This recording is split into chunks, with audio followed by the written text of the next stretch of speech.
तो आज हम बात करने वाले हैं पंडिता रमाबाई की, जिन्होंने हमारे भारतीय इतिहास में एक महत्वपूर्ण स्थान कायम किया है। पंडिता रमाबाई का जन्म 23 अप्रैल को पश्चिमी महाराष्ट्र के गंगामल के जंगल में हुआ था।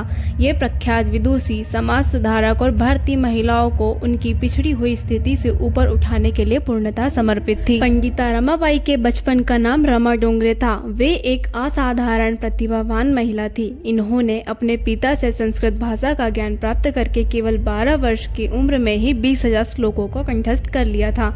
केशव चंद्र सेन ने इनके ज्ञान से प्रभावित होकर इन्हें पंडिता की उपाधि प्रदान कर दी। 19वीं शताब्दी के उत्तरार्ध में सामाजिक कुरीतियों के विरुद्ध सशक्त प्रतिरोध करने वाले बुद्धिजीवियों में रमाबाई का नाम उल्लेखनीय है। 22 वर्ष की उम्र में पंडिता रमाबाई कोलकाता पहुंची। उनके संस्कृत ज्ञान और भाषणों से बंगाल के समाज में हलचल मच गई। पंडिता रमाबाई और उनके पति ने बाल विधवाओं के लिए एक स्कूल खोलने की योजना बनाई थी, परंतु 1.5 वर्ष पश्चात ही सन 1882 में पति मेधावी की मृत्यु हो गई। पति की मृत्यु के पश्चात रमाबाई कोलकाता से जाकर पूना में बस गई। अब रमाबाई ने महिला शिक्षा, बाल विवाह एवं विधवाओं के कल्याण हेतु अपने आप को समर्पित कर दिया।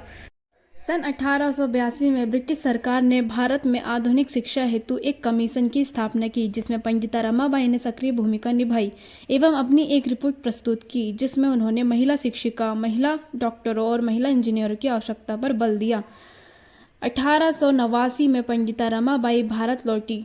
10 अप्रैल 1889 को उन्होंने मुंबई में एक गृह सह विद्यालय प्रारंभ किया और उसका नाम शारदा सदन रखा। महाराष्ट्र में यह पहला विधवा गृह था।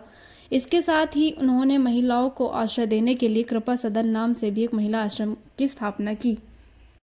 पंडिता रमाबाई का समस्त जीवन महिलाओं के उद्धार के लिए समर्पित था। आत्मनिर्भरता की शिक्षिका पंडिता रमाबाई के आश्रमों में अनाथ और पीड़ित महिलाओं को ऐसी शिक्षा दी जाती थी जिससे वे स्वयं अपनी जीविका चला सके। उन्होंने एक मुक्ति मिशन आज भी सक्रिय है।